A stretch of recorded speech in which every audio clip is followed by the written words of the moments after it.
You can look at the neurobiology of the Palestinian-Israeli conflict through the prism of hot sauce. A glance at online hot sauce offerings shows that for millions, as one label proclaims, pain is good. That certain people enjoy suffering is both common knowledge and punchline. How many Jewish mothers does it take to change a light bulb?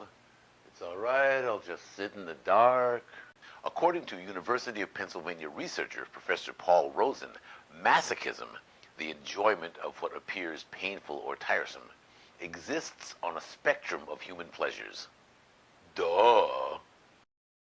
Riding on roller coasters, taking super hot baths, an affection for astringent drinks, the delight of sore muscles after a hard workout, and many other human activities, all the way up to self-mutilation, can be considered forms of what Professor Rozin calls benign masochism.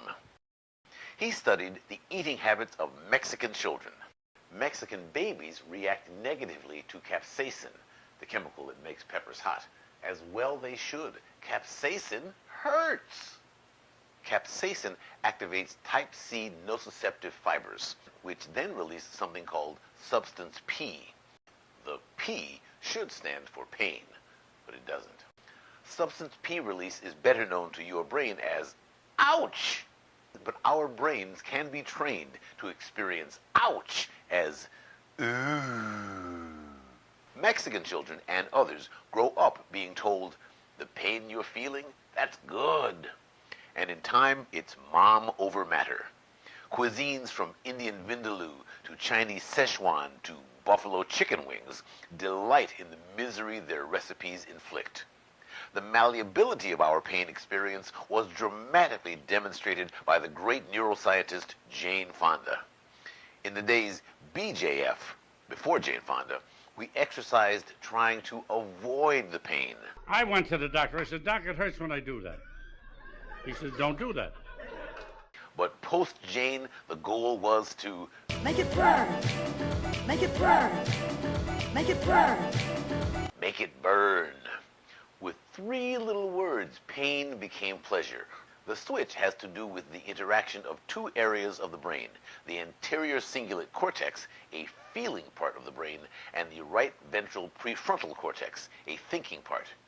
It appears that our brain's thinking parts can be reprogrammed so that pain fiber activation and the discomfort it entails can seem just exactly what we want. Culture can pleasurize even severe forms of pain. Generations of Catholic school children have literally prayed for the chance to emulate the church's glorified martyrs and suffer their gruesome tortures to prove their pubescent faith.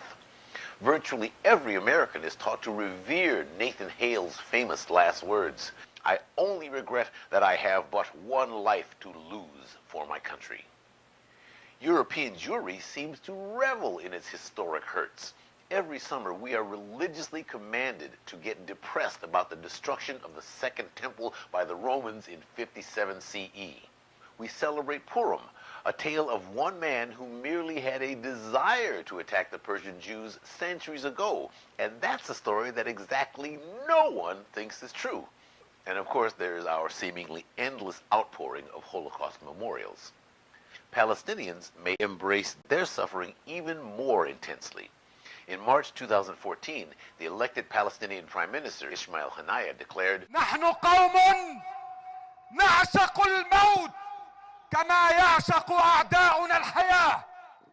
If Palestinians and Israelis have evolved a culture that on some neurologic level enjoys and even desires the pain and suffering they inflict and inspire, perhaps part of the solution is to give both sides some alternative form of agonizing pleasure. Hot sauce, anyone? Baby.